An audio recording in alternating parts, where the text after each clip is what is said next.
No Saber Direito desta semana, o curso é sobre Direito Penal Econômico. Durante as 5 aulas, o professor Carlos Eduardo Gonçalves vai abordar os aspectos gerais do direito penal econômico, os crimes contra o sistema financeiro nacional e os crimes contra a ordem econômica. A aula 1 começa agora.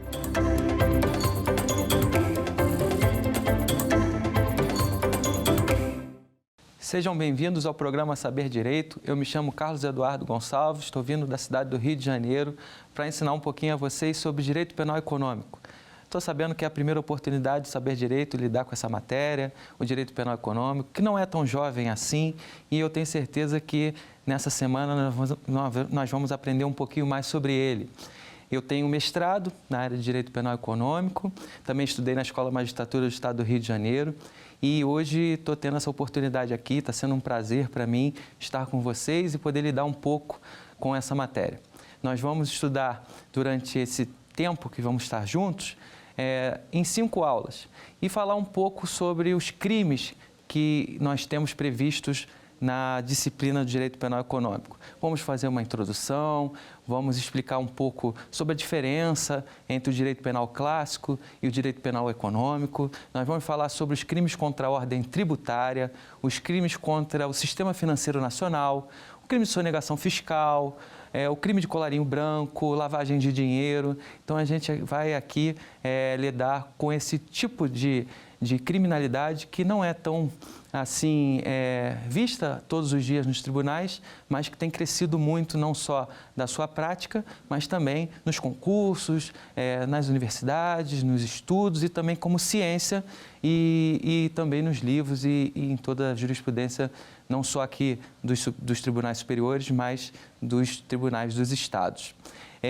Bom, nós vamos lidar então com esse direito econômico. Eu lembro que quando eu lecionava em graduação, em certa vez, ninguém queria lidar com o direito penal, né? Sempre se falava com relação ao amor que o estudante nutre pelo direito penal, mas o estudo de direito penal é uma ciência que requer muita atenção. E o direito penal econômico é mais ainda, porque nós vamos lidar não só com o direito penal, mas também um pouco de direito econômico. E o próprio surgimento do direito penal econômico vem desta questão econômica, né? Mais ou menos ali pela década de 20, com a quebra da Bolsa de Valores, onde já se iniciava um pouco mais o estudo da economia e do direito econômico em si. Com a quebra, nós tivemos que regular essa matéria para que houvesse menos questões problemáticas e proteger não só o sistema financeiro como um todo, mas toda a economia dos países que tiveram ali, que praticamente todos, né, tiveram as consequências daquela quebra da Bolsa de Nova York. Então, o direito penal econômico começou a surgir com estudos, com reuniões, através de associações internacionais de direito penal e surgia aí como cientificidade, né? Não era ainda considerado como ciência e sempre foi ligado e utilizado o direito penal para lidar com esse tipo de questão. Bom, em 1953, então, nós tivemos uma reunião na Associação Internacional de Direito Penal em Roma, onde começaram a se discutir as matérias, a doutrina, como que a gente ia lidar com esse novo tipo de criminalidade. E a verificação, né, que se teve naquela oportunidade é que a gente precisaria lidar muito com as leis tributárias dentro do direito penal. E também o direito penal dentro das leis tributárias. E aí isso surgiu até como uma questão de nomenclatura. Como é que você ia lidar com isso? Se você ia chamar de direito penal tributário ou de direito tributário penal. A gente pode fazer uma série de distinções, até gramaticais. Se a gente for olhar aqui dentro da palavra, nós temos um substantivo e um adjetivo, direito tributário penal ou direito penal tributário, e aí quem é o adjetivo é que vai dizer se você está dentro do ramo do direito tributário lidando com questões penais ou se você está dentro do ramo do direito penal lidando com questões tributárias. A verdade é que ao longo de todos esses anos foram tendo várias reuniões e aprimorando também toda a ciência do direito penal. E hoje a gente tem o entendimento de que o direito penal econômico é uma espécie, né, uma espécie do direito penal, mas um gênero de diversos direitos penais, sejam eles tributários, administrativos, como um todo, entre diversas leis que dispõem os crimes que tratam sobre esse ramo do direito. Então, a gente tem aqui algumas características que a gente traz do direito tributário, então é importante a gente falar para a gente prosseguir na nossa aula e entender os crimes em espécie. Então, a gente vai fazer aqui um apanhado da parte geral, né, do direito penal econômico, para depois a gente poder ter um pouquinho mais de bagagem para lidar com os crimes em espécie, porque eles têm as suas especificidades, ok?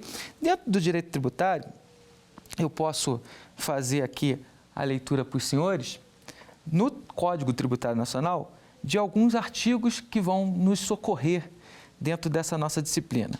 Nós temos aqui, por exemplo, o artigo 136 do Código Tributário Nacional. Salvo disposição de lei em contrário, a responsabilidade por infrações da legislação tributária independe da intenção do agente ou do responsável e da efetividade, natureza e extensão dos efeitos do ato. Aqui a gente está tratando da responsabilidade penal tributária. E aqui dentro dessa responsabilidade, nós temos uma responsabilidade objetiva, ou seja, dentro do direito tributário, a gente acabou de ler aqui no 136 do CTN, nós não trabalhamos com elemento de dolo, né? Nós não trabalhamos aqui com elemento de responsabilidade penal subjetiva. A intenção é que a infração tributária fosse in re ipsa, né? Que a infração tributária, quem não pagou tributo, não pagou. Ele tem que ser responsabilizado administrativamente. Então, a doutrina moderna, ela não se conforma muito com isso, né? E utiliza o próprio Código Tributário Nacional para tentar relativizar esse direito penal objetivo existente no direito penal tributário, no Código Tributário. E aí nós podemos fazer a leitura até do artigo 112 do Código Tributário Nacional. A lei tributária que define infrações ou lhe combina penalidades interpreta-se de maneira mais favorável ao acusado em caso de dúvida quanto 1. A capitulação legal do fato. 2.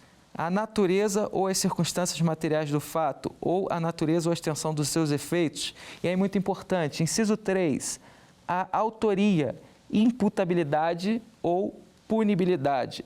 E aí tem o 4 também, a natureza da penalidade aplicável ou a sua graduação. Mas muito importante focar no inciso 3. Então, a lei tributária que define infrações, né, apesar do artigo 136 do CTN estabelecer uma responsabilidade penal objetiva, diz que a gente tem que se preocupar quanto à autoria, à imputabilidade e à punibilidade do agente.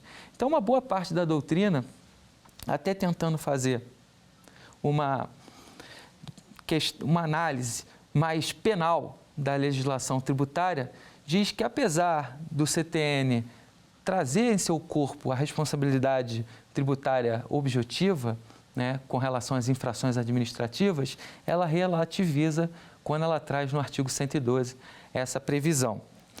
Uma segunda característica do direito tributário que a gente pode mencionar e que faz importante essa distinção para o nosso primeiro momento é a aplicação no direito tributário de algo impensável no direito penal, do princípio da intranscendência da pena, previsto ali no artigo 5º, 45 da Constituição Federal de 88. Diz este dispositivo constitucional: nenhuma pena passará da pessoa do condenado, podendo a obrigação de reparar o dano e a decretação de perdimento de bens ser, nos termos da lei, estendidas aos sucessores e contra ele executadas, até o limite do valor do patrimônio transferido. Uma curiosidade aí com relação ao artigo 5º, 45, que é o princípio da intranscendência da pena, é que ele veio para o nosso corpo constitucional, vamos dizer assim, na nossa história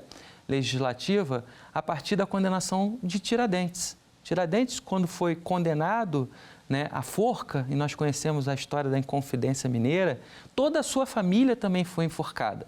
E a partir daí, a partir da Inconfidência Mineira e toda aquela repercussão, né, da questão do enforcamento de Tiradentes, é que começou a se questionar a aplicação da transcendência da pena para a pessoa dos familiares. E começou a ser previsto nas constituições essa proibição. Mas o Código Tributário, por ter essa função arrecadatória, ele prevê como regra a transcendência da pena e não a intranscendência. E isso está previsto no próprio artigo 134 do Código Tributário Nacional. Nos casos de impossibilidade de exigência de cumprimento da obrigação principal pelo contribuinte, respondem solidariamente com este nos atos, ou seja, responde solidariamente com o contribuinte nos atos em que intervierem ou pelas omissões de que forem responsáveis, e aí os incisos traz, olha, os pais pelos tributos devidos por seus filhos menores. Então, os pais podem ser responsabilizados por um tributo que é devido pelo seu filho menor. Num imóvel, por exemplo, que seja em nome do menor e seja devido um tributo e não seja pago, o pai pode ser responsável. É uma previsão de transcendência da infração administrativa que a gente acabou de falar, é considerado gravíssimo, né, e inconcebível com a Constituição Federal dentro da dogmática penal. 2. Os tutores e curadores são responsáveis pelos tributos devidos por seus tutelados e curatelados. Então, quando recebe uma curatela, tem que pagar os impostos. Se você não paga os impostos, né, você como curador, você pode vir a ser responsabilizado como tutor. A pena vai passar da pessoa do tutelado, né, ou do curatelado. 3. Os administradores de bens de terceiros, o inventariante, pelos tributos devidos pelo espólio. Isso que é uma responsabilidade muito grande receber como inventariante, né? Essa responsabilidade, esse encargo. 5. O síndico e o comissário pelos tributos da massa falida, né? Na falência, na recuperação judicial. Agora nós estamos tendo uma série de recuperações judiciais de grandes empresas no nosso país. Os tabeliães, escrivães e demais serventuários de ofício pelos tributos devidos sobre os atos praticados por eles. E 7, os sócios no caso de liquidação de uma sociedade de pessoas. Esse último inciso é até criticado porque você estaria aí atribuindo a responsabilidade do sócio a uma questão ligada a uma pessoa jurídica, né? A uma dívida da pessoa jurídica, se isso é ou não é uma desconsideração da personalidade jurídica, né? Entende a maioria da doutrina que não, mas há previsão no CTN com relação à responsabilidade dos sócios nas dívidas da pessoa jurídica, nas dívidas tributárias da pessoa jurídica, né? Então, isso é uma aplicação em direito tributário, né, que a gente esbarra em uma série de princípios constitucionais, em uma série de características do direito penal e que a gente precisa ver para entender daqui a pouco o direito penal tributário. Uma terceira característica é da lei penal mais benéfica. Nós sabemos que dentro do direito penal, a lei penal mais benéfica, ela deve retroagir para beneficiar a pessoa lá do réu, né? A pessoa que está sofrendo determinada pena, ou investigação ou sendo processado na área criminal. Isso está previsto no próprio artigo 5º da Constituição Federal e diz: a lei penal não retroagirá, salvo para beneficiar o réu. Então, o princípio da retroatividade da lei penal benéfica ou irretroatividade da lei penal maléfica, né, está previsto e é bastante importante, né, para o direito penal. Já no direito tributário, nós temos o artigo 106, 2 do CTN. A lei aplica-se a ato ou fato pretérito. Inciso 2, tratando-se de ato não definitivamente julgado, ou quando deixe defini-lo como infração. Aqui no caso, a gente até costuma estabelecer, e a doutrina faz uma brincadeira com a mitologia grega, de que o direito tributário, o código tributário, seria janista, né, em referência ao deus Janus, né, que tinha aquela faceta. Vocês já viram aquela moeda que tem uma face para frente e uma face para trás? Por quê? O Código Tributário, ele se preocupa não só com as leis que surgem a partir do Congresso Nacional e das modificações legislativas tributárias para frente, mas ele também tem um marco temporal ao qual ele esbarra quando você vai olhar para trás. Então, por isso essa brincadeira com o deus Janus, né, que a doutrina costuma fazer, porque no direito penal você não tem limite. Uma lei penal benéfica, quando ela surge no ordenamento jurídico, ela vai retroagir para beneficiar o réu. Não importa em qual fase esteja, não importa em que momento processual você se encontra, se há uma lei penal benéfica, vamos trazê-la para benefício do réu. Agora, no direito tributário, existe um limite. E qual é esse limite? Está previsto aqui, no artigo 106.2. Tratando-se de ato não definitivamente julgado. Ou seja, se o ato já estiver julgado, a infração administrativa já estiver constituída, tiver uma sanção aplicada, pode surgir uma lei tributária dizendo que aquilo não é mais tributo, que aquilo não é mais devido, que não importa. Aquela infração, ela vai ser aplicada. Não tem jeito, tá? Então, essa é uma outra característica. Falando, inclusive, de lei penal benéfica e retroatividade da lei penal, inclusive a abolício criminis, né, que a gente conhece no direito penal, que é quando surge uma lei que deixa de definir determinado fato como crime, no direito tributário também existe, mas ela tem uma nomenclatura diferente, que é a anistia tácita. Então, vale a pena a gente também mencionar quando vocês estiverem lidando aqui com o direito penal tributário, quando lê aí sobre a anistia tácita. O que é a anistia tácita? A anistia tácita nada mais é do que uma abolício criminis no direito tributário. Outra questão a ser analisada e que é importantíssimo, a gente vai falar sobre isso nos crimes em espécie, é o artigo 71 do Código Penal, que traz a figura do crime continuado. Então, o crime continuado, dentro do direito penal, a gente sabe que é essa ficção jurídica que o artigo 71 fala.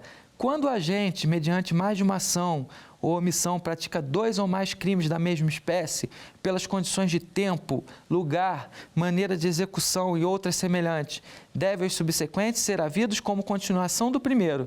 Aplica-se-lhe a pena de um só deles, né? Um só dos crimes, se idênticas ou a mais graves se diversas, aumentadas, em qualquer caso, de 1/6 a 2/3.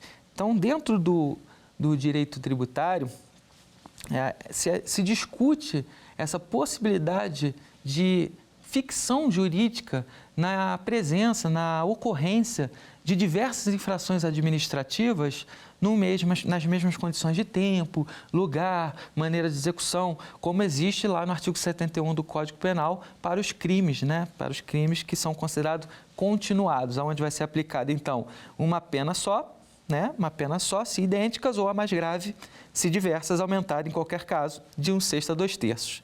Aqui, no direito tributário, é muito controvertida a aplicação dessa continuidade delitiva, vou colocar entre aspas, né, porque a gente está falando de infração administrativa, e nós temos uma discussão ferrenha, se isso é possível, ou se o agente, quando pratica uma série de delitos, uma série de infrações administrativas tributárias, se ele vai ter uma série de sanções infrações administrativas tributárias.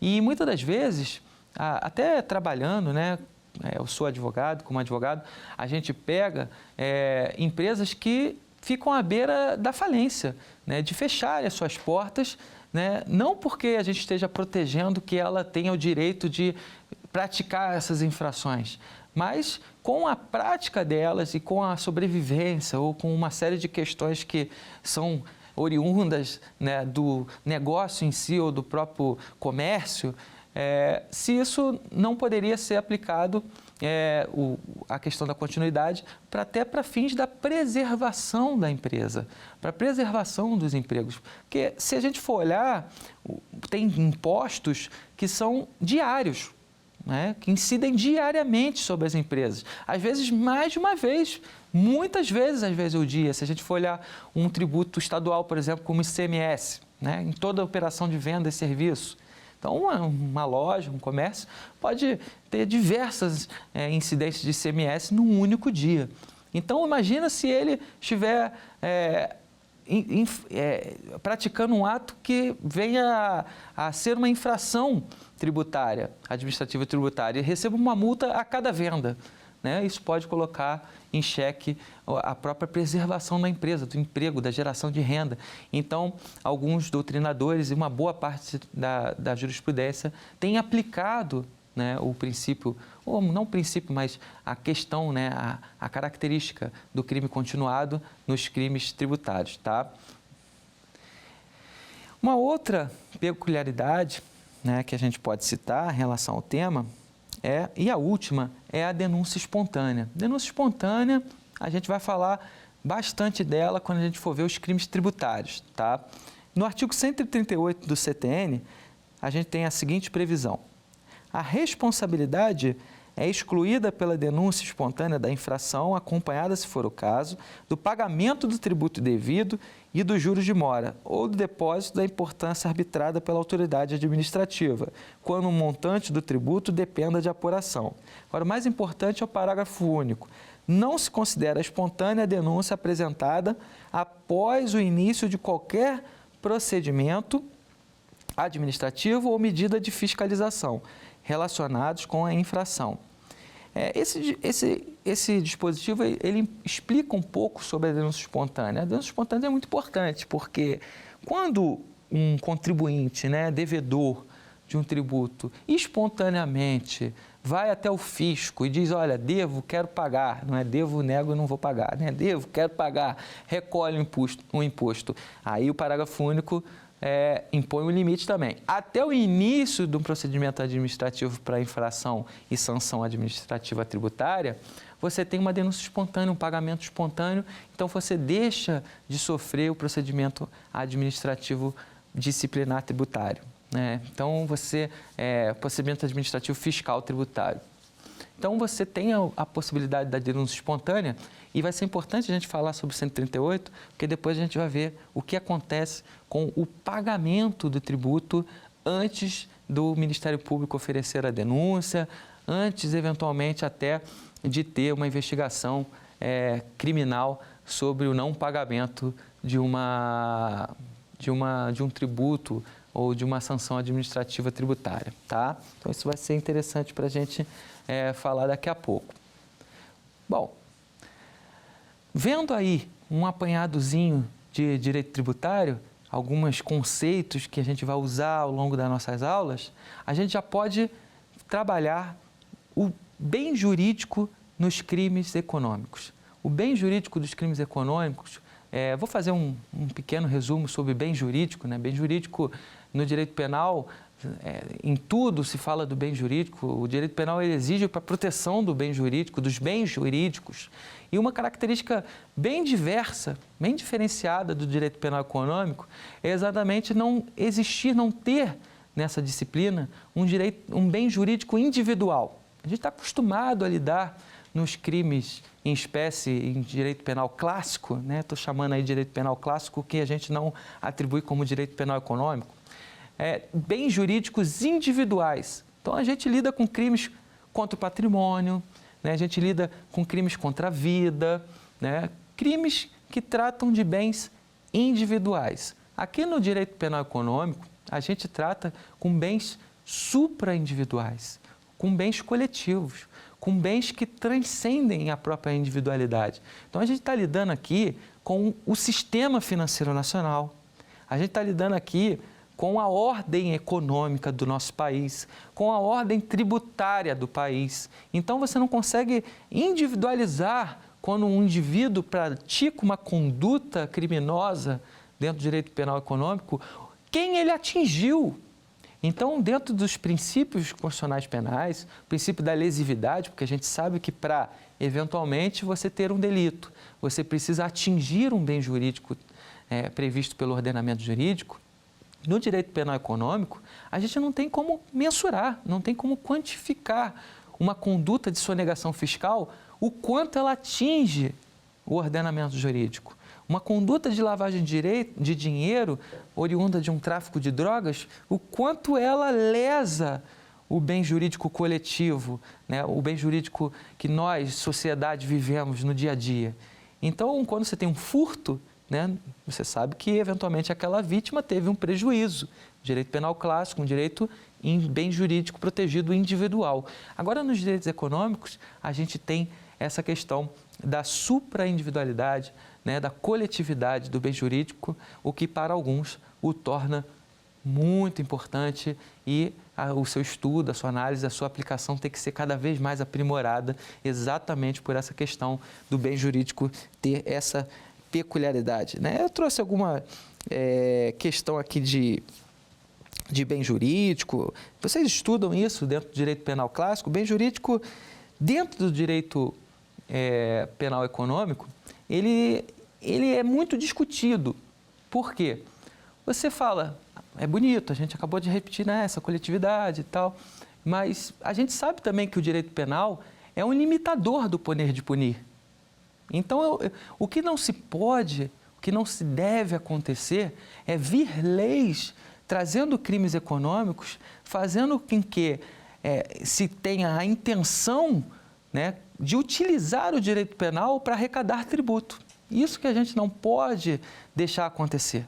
Nós, operadores do direito, temos que sempre estar alertas, como fiscais da lei, eu, advogado, se eventualmente juízes, promotores, né? Nós que lidamos com o direito, não podemos trazer leis do Congresso Nacional que tenha a utilização do direito penal com a sua função única e exclusivamente de arrecadar tributo. A gente não pode utilizar o direito penal para a função arrecadatória do Estado. Para isso, a gente tem o direito tributário. Então, é uma questão muito delicada, né? Um limiar aí delicado de você, apesar de saber da importância do bem jurídico ser coletivo, de um crime, às vezes, atingir milhares, milhões até de pessoas, né?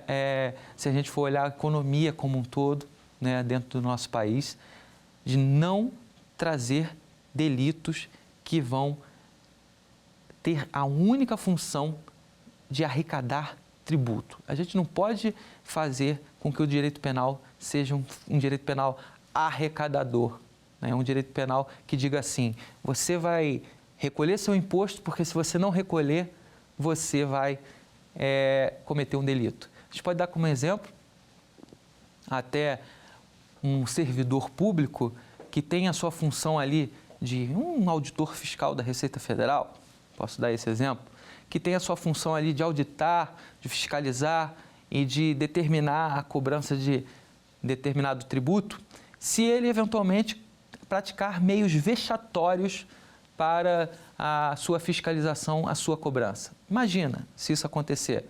O direito penal não pode permitir isso. Ah, mas, professor Carlos Eduardo, você falou que é importante recolher tributo, né? Que é isso que é a função, é o erário público que importa, a coletividade, a supraindividualidade. Sim, mas nós temos que ter um limite do poder de tributar e um limite do poder de punir, porque se eventual auditor fiscal, nesse meu exemplo, fizer isso, ele está praticando crime de excesso de exação, previsto lá no Código Penal.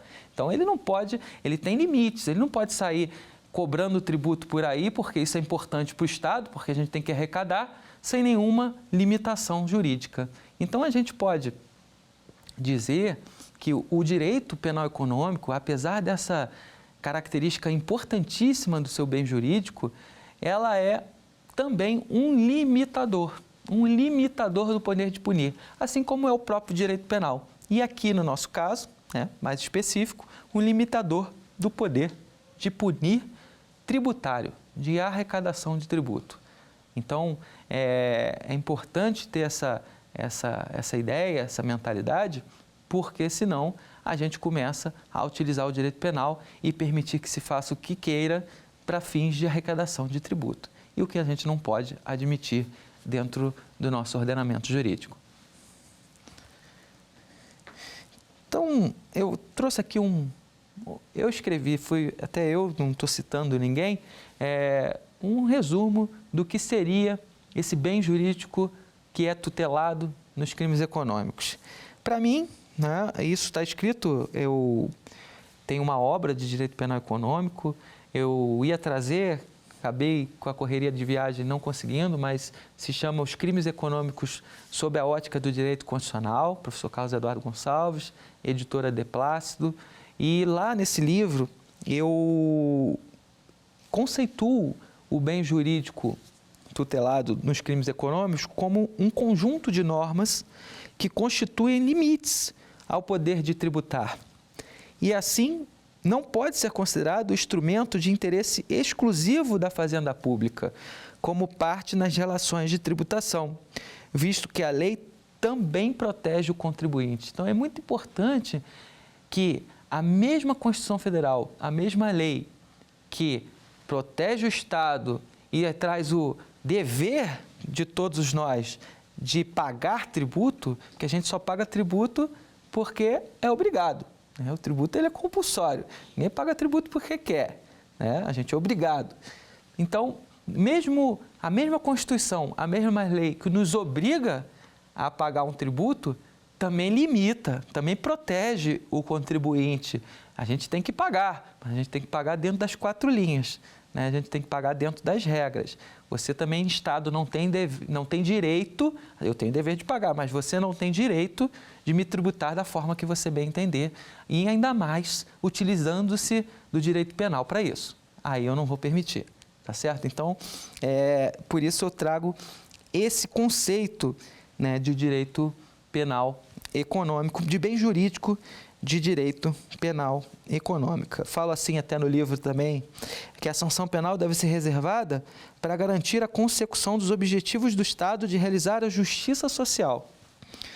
Tais são os limites dentro dos quais deverá atuar o legislador penal, ou seja, a repressão da criminalidade econômica deve ser instrumentalizada no sentido de regulando o mercado, protegendo os menos favorecidos pela fortuna, promover o desenvolvimento nacional e a justiça social. Então, a gente vai lidar aqui também, a gente falando de bem jurídico, importa a gente também relembrar que a gente vai trabalhar com o próprio artigo 3º da Constituição Federal, a erradicação da pobreza, da justiça social, né, das desigualdades.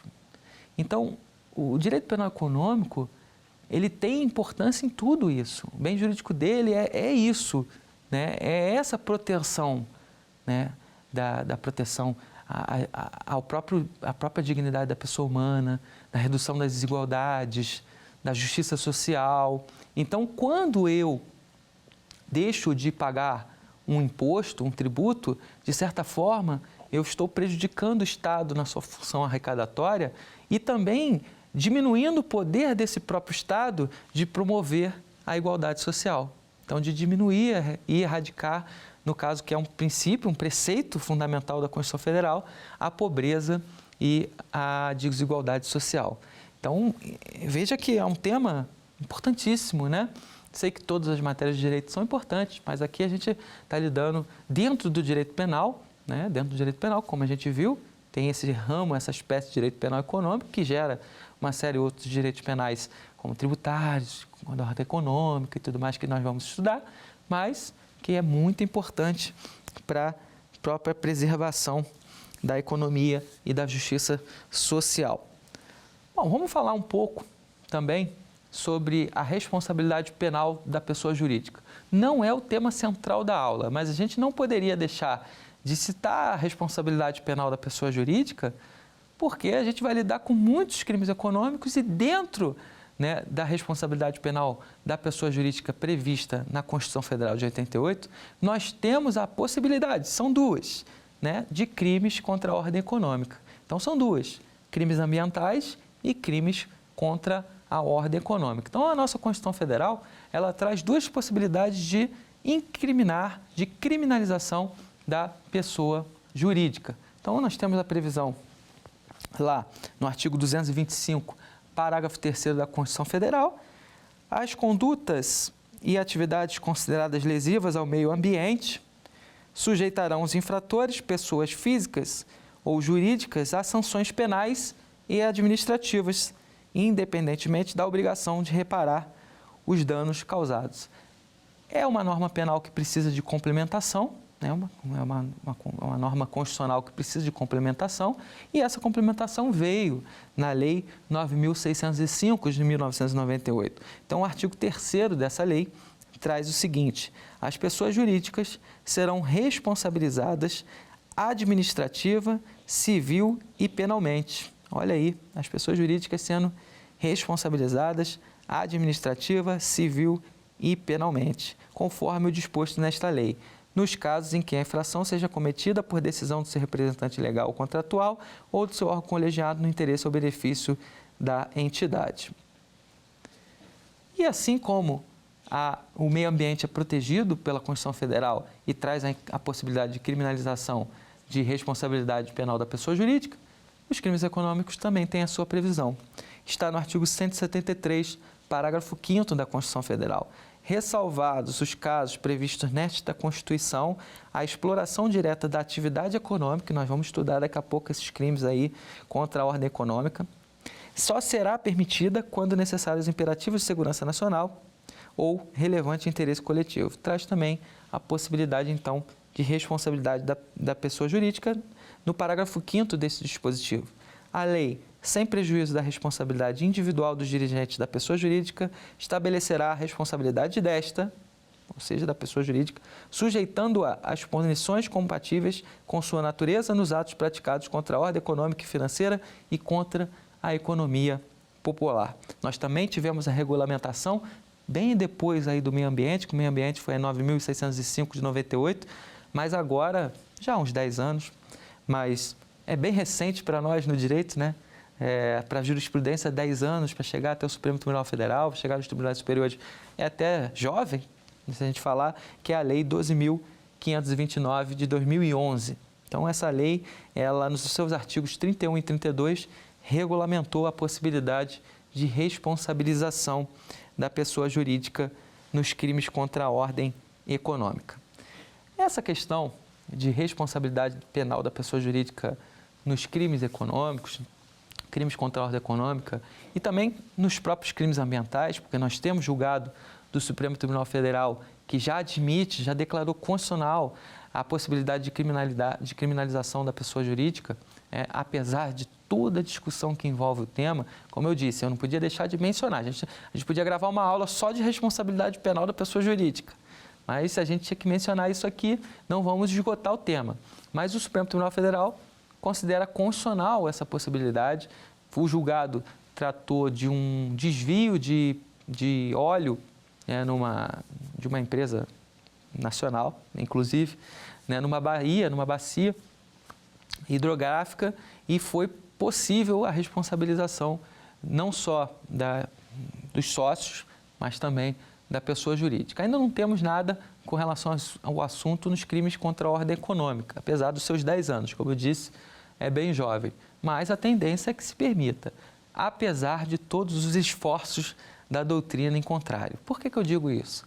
A gente tem, dentro do estudo do direito penal clássico, toda uma dogmática. Inclusive, o nosso direito penal, ele tem sua base no direito penal alemão.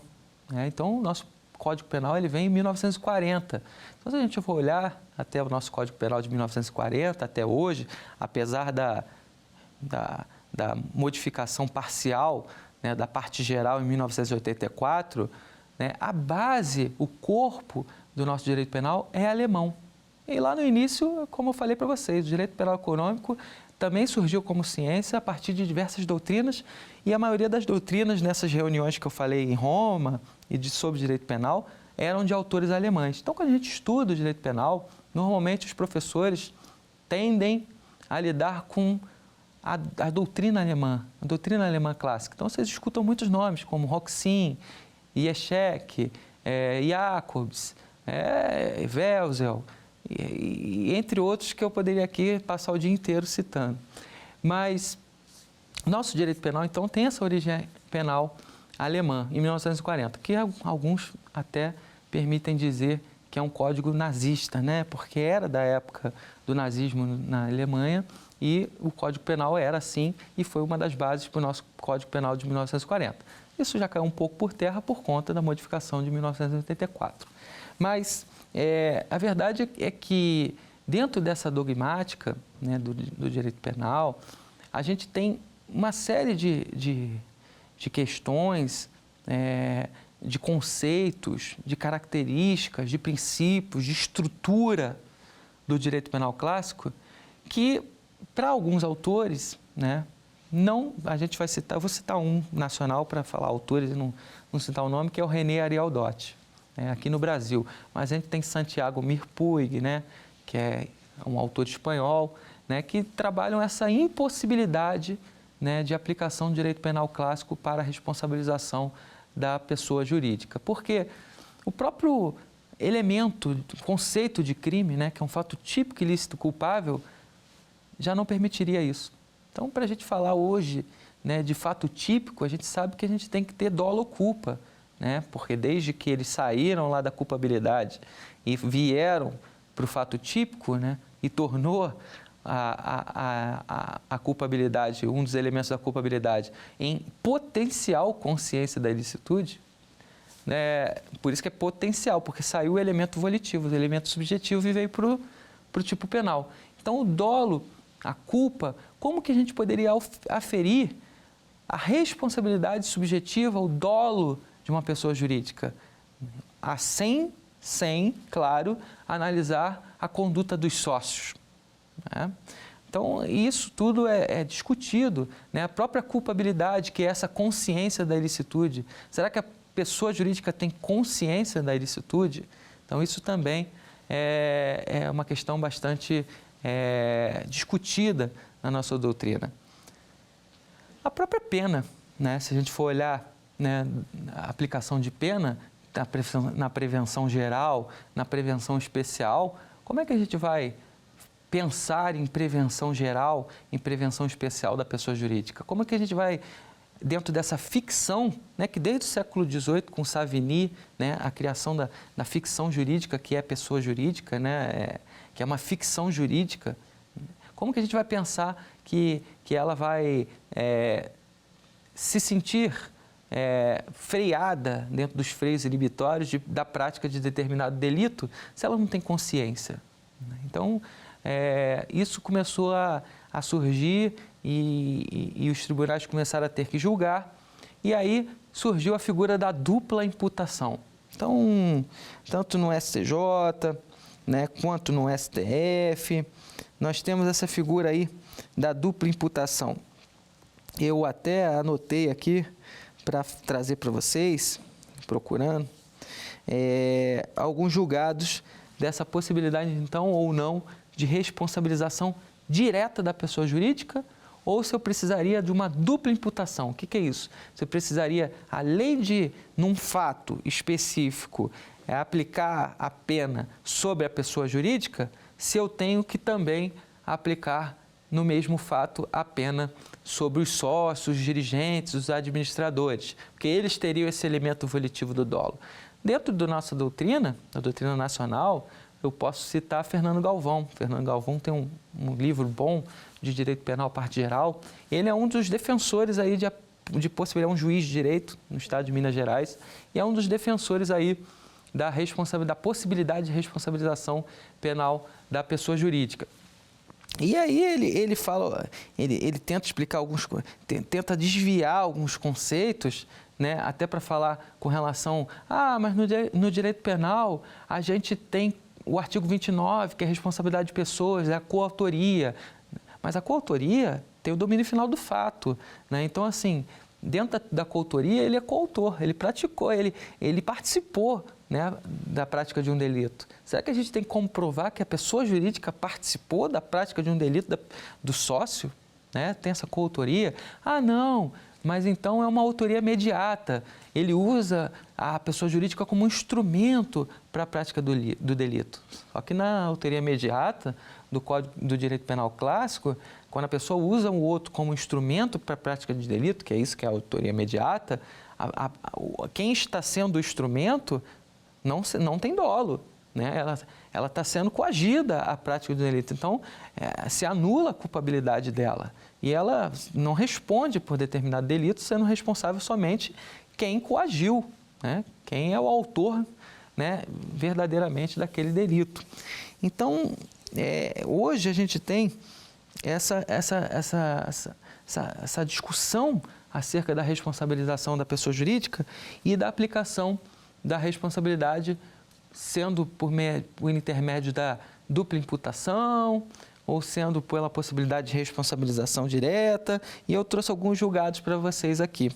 Bom, quando eu citei um pouquinho mais agora há pouco o STF e aquela questão que eu disse do óleo e do vazamento de milhões de litros de óleo cru em 2 rios no Paraná, eu falei do recurso extraordinário 5481 do Paraná, relatoria da ministra Rosa Weber, né, julgada em 2013. A gente bota um pouquinho mais antigo porque é o que tem, né, sobre o assunto. E lá foi possível a responsabilização direta da pessoa jurídica num crime ambiental. Não ocorreu a dupla imputação, não. Tá? Agora, tem uma série de julgados em que a gente vê somente a aplicação da responsabilidade da pessoa jurídica quando também tem a responsabilidade da figura dos sócios. Precedente do Superior Tribunal de Justiça, recurso especial 564969 de Santa Catarina, relator ministro Gilson Dipp, ministro Félix Fischer, no recurso especial 889-529, estão aplicando essa dupla imputação. A verdade é que nós, pessoal, temos que ter em mente a questão da responsabilidade da pessoa jurídica e as limitações que o nosso Código Penal e o Direito Penal Clássico nos traz para que isso seja possível. Então, apesar da jurisprudência estar ainda, né, indo para um lado ou indo para o outro, não tem uma coisa muito consolidada, uma posição muito consolidada, a gente tende a dizer que se o próprio Supremo diz que não há inconstitucionalidade de normas constitucionais originárias, ok, 173, parágrafo 5º que nós lemos, né, agora há pouco, que essa possibilidade nos crimes contra a ordem econômica é constitucional, a gente precisa, de uma certa forma, se alinhar ao que tem no Código Penal, se adequar, porque assim foi feito nos países que admitem essa responsabilização. A própria Alemanha, Estados Unidos, Canadá, entre outros países que hoje prevêem a responsabilidade penal da pessoa jurídica, adaptaram os seus códigos, adaptaram as suas leis para que isso fosse possível. Ok? Então, vamos passar para o nosso quiz. Vamos fazer aqui, responder às nossas perguntas, propostas sobre os temas que nós vimos nessa primeira aula.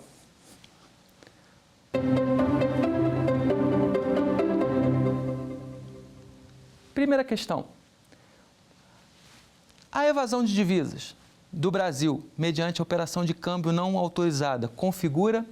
Essa questão, ela foi proposta, né, eventualmente, né, foi de concurso, né, foi cobrada no concurso em 2023 agora, esse ano, para procurador federal da AGU, né, pela CESP. E é uma questão relativamente simples para vocês que depois vão ter essas 5 aulas aqui do Saber Direito, porque precisa ter um conhecimento só sobre o gênero, né, e as espécies de direito penal econômico, né, que são os crimes contra a ordem econômica ou contra a ordem tributária, né, que você conseguiria responder essa questão. Olha as alternativas. Então, a evasão de divisas do Brasil mediante operação de câmbio não autorizada configura crime de lavagem de dinheiro. Então, evasão de divisas é lavagem de dinheiro ou ocultação de bens, direitos e valores previsto na Lei 9.613 de 98. Crime de emissão de título ao portador sem permissão legal previsto no Código Penal. Crime contra a ordem econômica previsto na Lei 8.137 de 90. Ou crime contra o sistema financeiro nacional previsto na Lei 7492 de 86. Bom, a evasão de divisas, né, a gente vai se debruçar sobre ela na nossa próxima aula, mas ela é um crime contra o sistema financeiro nacional, previsto aí na Lei 7.492 de 86.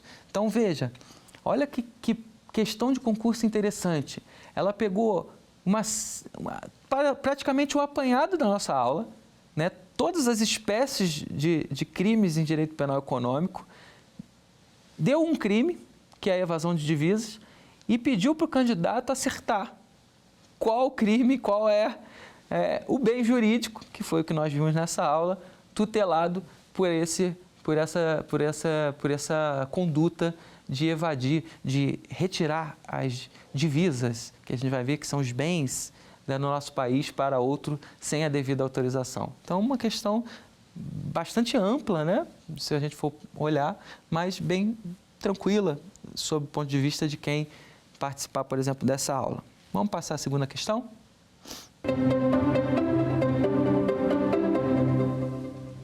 Essa já é um pouco mais específica. Veja, o direito penal econômico, apesar de que, dentro dessa primeira aula, que a gente viu uma questão mais introdutória, eu trouxe questões um pouquinho mais amplas. O direito penal econômico, em sentido estrito, é o conjunto de normas, fizemos essa conceituação aqui, jurídico-penais que protegem a ordem socioeconômica. Esse ramo do direito penal visa a proteção da atividade econômica presente e desenvolvida na economia. Os crimes contra a ordem tributária e contra o sistema financeiro se amoldam nessa perspectiva. Sobre eles, é correto afirmar o seguinte: essa questão foi para o auditor fiscal da Receita Federal, de 2022 agora, FADESP, né? Então, também concurso federal, e caiu agora, recentemente, no ano passado. Então, as alternativas. De acordo com a Lei 8.137 de 90, o dia multa será fixado pelo juiz em valor não inferior a 10, nem superior a 300 bônus do Tesouro Nacional. Isso é um perigo, né? Mas eu vou ler todas, depois eu comento.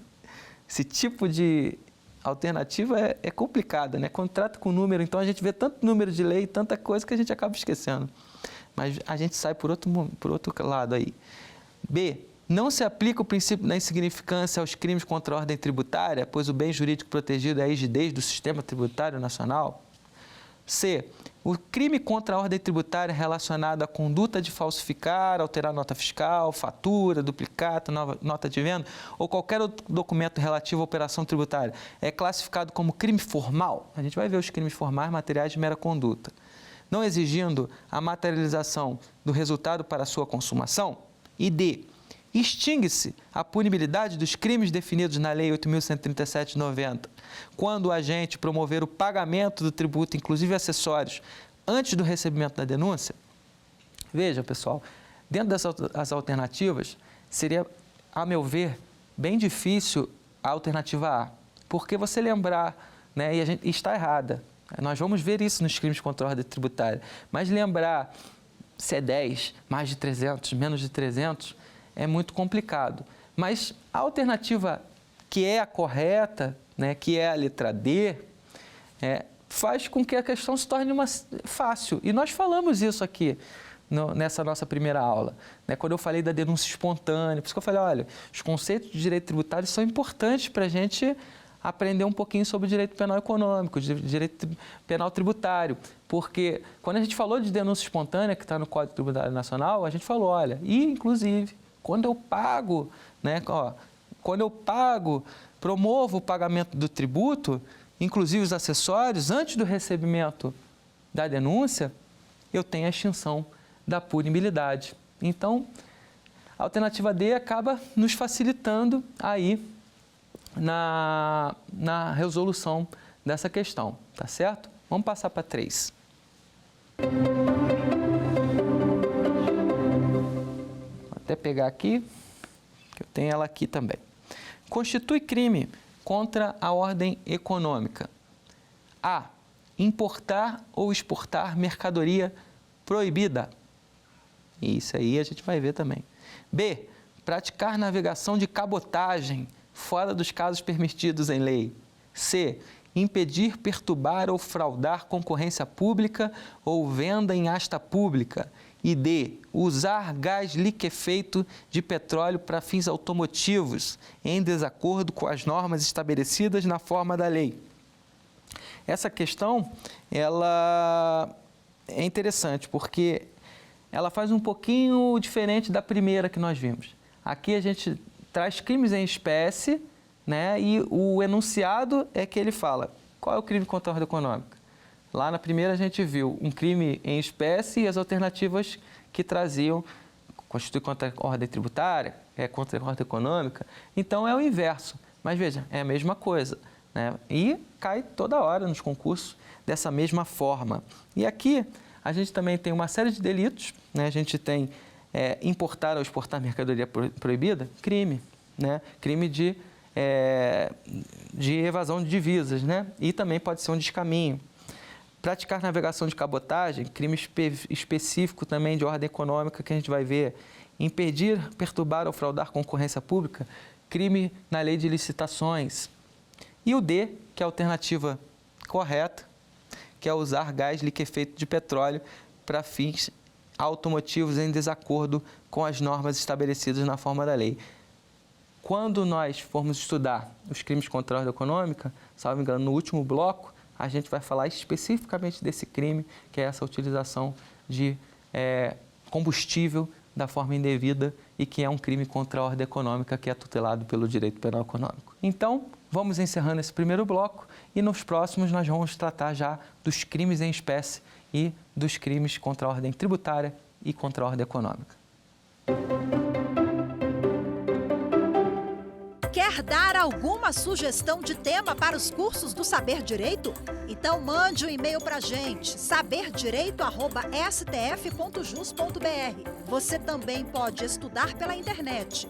Acesse o nosso site radioetvjustiça.jus.br ou pode rever as aulas no canal do YouTube, @Rádio e TV Justiça.